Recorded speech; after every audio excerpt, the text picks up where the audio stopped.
بسم اللہ الرحمن الرحیم. السلام علیکم ویورز، میں ہوں آپ کا ہوسٹ آفتاب نذیر اور آپ دیکھ رہے ہیں ویژن پوائنٹ. ناظرین کرام، آج میں آپ کو ایک ایسا واقعہ، ایک ایسا سانحہ سنانے جا رہا ہوں کہ جس نے آج 25 برس بعد بھی دل کے تار چھیڑ دیے. آج سے 25 برس قبل 24 اور 25 فروری کی درمیانی رات ایک دم سے بجلی جاتی ہے، خاموشی چھا جاتی ہے. یہ وہ وقت ہے کہ جب ہر وقت انڈین آرمی کی طرف سے گولہ باری ہوتی تھی. لوگ گاؤں دیہاتوں کے مانوس ہو چکے تھے کہ روزانہ بھارتی جارحیت ہوتی ہے، کوئی نہ کوئی شہید ہوتا ہے اور کچھ نہ کچھ ہوتا ہی رہتا ہے. لیکن اس دن خاموشی طاری ہو گئی، بالکل خاموشی، کوئی گولہ نہیں، کوئی نہیں آواز نہیں، کسی قسم کی فائرنگ نہیں. تھوڑی تشویش بھی ہوئی. تو اس قسم کے حالات، یہ خاموشی ایک طوفان کا پیش خیمہ ہوا کرتے تھے. سب ایک دوسرے کو آوازیں دیتے، لائٹیں مارتے، ٹارچ مارتے، سگنلز دیتے کہ ہاں بھائی سب ٹھیک ہے آپ کی طرف، کیونکہ بزدل بنیے دشمن سے تو کچھ بھی توقع کی جا سکتی ہے.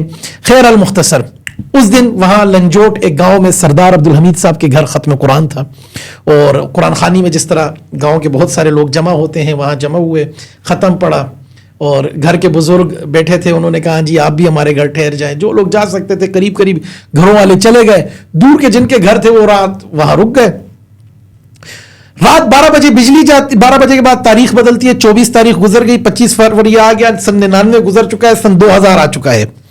اور جناب بجلی جاتی ہے، چند لمحے بعد بجلی کے جانے کے بعد ایک دم دھماکہ ہوتا ہے. پورا ایریا لنجوٹ پورا ہل جاتا ہے، اور اس کے بعد گولہ باری، فائرنگ، اور 1 سے 1.5 گھنٹہ مسلسل فائرنگ ہوتی رہتی ہے.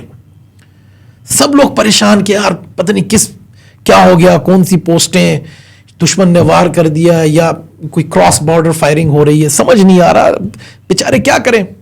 جب فائرنگ کا سلسلہ تھمتا ہے تو لوگ نکلتے ہیں کہ بھائی دیکھا جائے ہوا کیا. اتنے میں ایک آواز آتی ہے بندے کے کراہنے کی کہ بھائی جان مجھے گولی لگی ہے. یونس صاحب جو ایک پاک آرمی کے جوان تھے اور چھٹی گھر گئے ہوئے تھے، وہ زخمی حالت میں ہوتے ہیں. وہاں انہیں اٹھایا جاتا ہے، انہیں اٹھا کے نیچے ذرا فائرنگ رینج سے دور لے جایا جاتا ہے، کپڑے وپڑے لپیٹ کے، خون بند کر کے. تو تھوڑا آگے جاتے ہیں تو ایک اور صاحب زخمی ملتے ہیں، وہ بھی پاکستان آرمی کے جوان تھے، چھٹی گھر گئے ہوئے تھے، اسی گاؤں کے تھے. اشتیاق صاحب کسی نہ کسی طرح انہوں نے مقابلہ کیا دشمن کا اور نکلنے میں کامیاب ہوئے.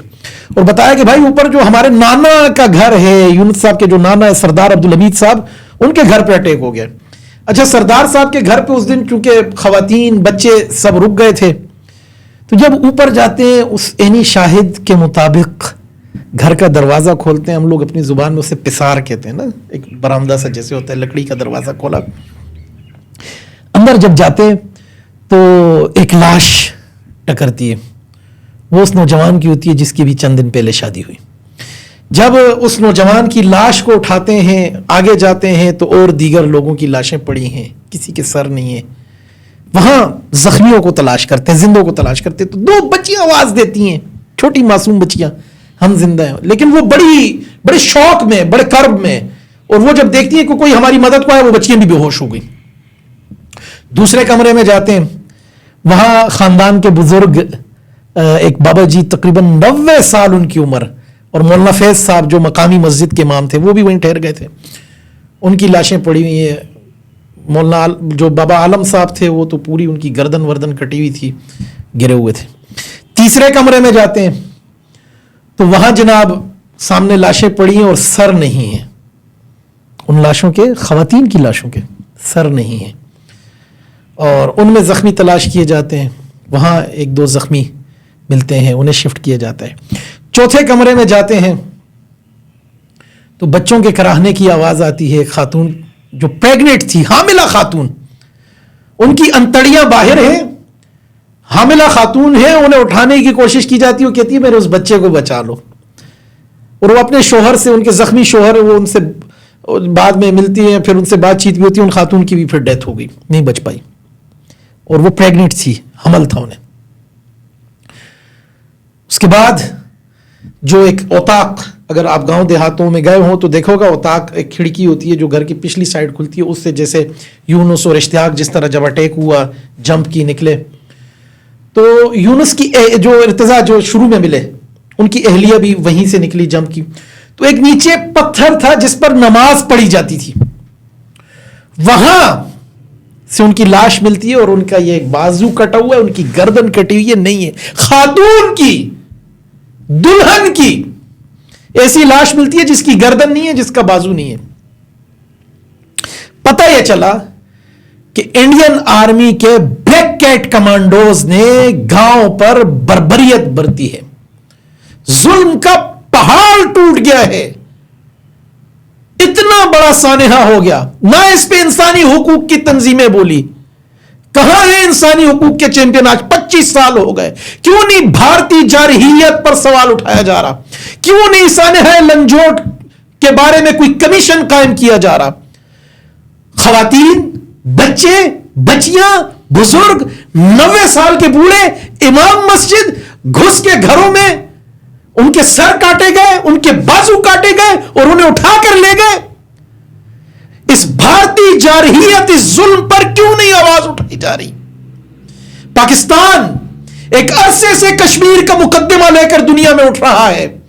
پاکستان ہر فورم پہ بتاتا آیا کہ جو غزہ میں ہو رہا ہے اس سے کہیں بدتر کشمیریوں کے ساتھ ہوا.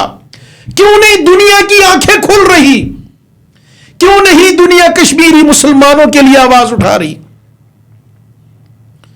اس کے بعد جو ہوا پوری قوم نے دیکھا, پوری قوم کے سامنے اس وقت کے حالات و واقعات ہیں. وہ اجتماعی قبریں آج بھی موجود ہیں, اور اسی کشمیر کے ایک سپوت نے جس طرح سے پھر بدلہ لیا, غیرت مند کشمیری نے بتایا کہ مائیں ایسے بچے جننے سے بانج نہیں ہوئی کہ جو اپنے خون کا بدلہ لے سکیں. اور اس SSG کمانڈو نے جا کے انڈیا میں گھس کے 17 انفینٹری جو تھی ان کی, ایک تو ان کی گورکھا فورس تھی اور ایک اور تھی یہ جو مراٹھا فورس, 17 انفینٹری جو مراٹھا تھی, وہاں گھس کر ان کے 7 فوجیوں کو مارا اور اوقات یاد دلائی. فروری کے مہینے میں اکثر انڈینز کو ہوشیاری آتی ہے, 2019 میں بھی آئی, بالا کوٹ آئے اور کوے مار کے درخت مار کے گئے, پھر بتایا ہمارے جوانوں نے, ہماری فضائیہ نے رسپانس کیا, اور 27 فروری 26 کو آئے کر گئے نا, ہم نے بھی پھر 1-2 دن میں کر کے انہیں فوٹیجز بھی بھیج دی کہ جس بنکر میں تمہارا چیف فضائیہ کا بیٹھا ہم وہ بھی جانتے ہیں, لیکن جنگ اصولوں پہ ہوتی ہے. پاکستان آرمی ایک ریگولر آرمی ہے. پاکستان آرمی دنیا کے قوانین کی پاسداری کرتی ہے.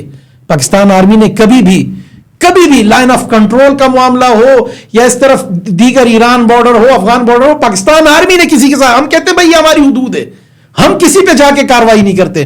لیکن اگر کوئی یہ جسارت کرے گا, کوئی ہمارے ملک میں گھس کر گوادر پہ اٹیک کرے گا, ہم ایران کو بھی جا کر جواب دیں گے. کوئی افغانستان سے کرے گا, وہاں سے بھی جواب ملے گا.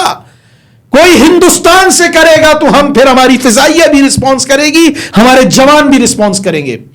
قوم اور قوم کے بیٹے, عوام پاکستان اور پاک آرمی ایک سیم پیج پر تھے. رسپانس دیا, ایسا رسپانس دیا کہ وہ جو ان کا فوجی تھا تلیکر, آج تک اسے ڈھونڈ ہی رہی ہے انڈین آرمی, کہاں گیا پتہ ہی نہیں ہے. مت چھیڑو, پاکستان سے پنگے نہ لو. آج بھی پاکستان میں وہ جذبہ ہے, عوام میں بھی ہے, فوج میں بھی ہے. ہم جانتے ہیں ہم نے کیسے رسپانس کرنا ہے, لیکن بار بار ہم دنیا سے کہتے ہیں, اقوام متحدہ سے کہتے ہیں, عالمی برادری سے کہتے ہیں کہ خدا را انہیں سمجھاؤ, انہیں ان کی اوقات یاد دلاؤ. ایسا نہ ہو کہ کچھ گمنام, کچھ سر پھرے اٹھیں اور پھر تمہیں تمہاری اوقات میں رکھیں, پھر رہنا مشکل ہو جائے گا.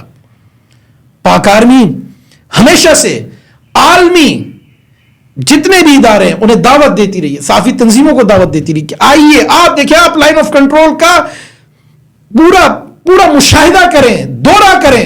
کئی دفعہ صحافی تنظیموں کو دعوت دی گئی کہ جا کر دیکھیں تو صحیح کہ ظلم کس کی طرف سے ہو رہا ہے.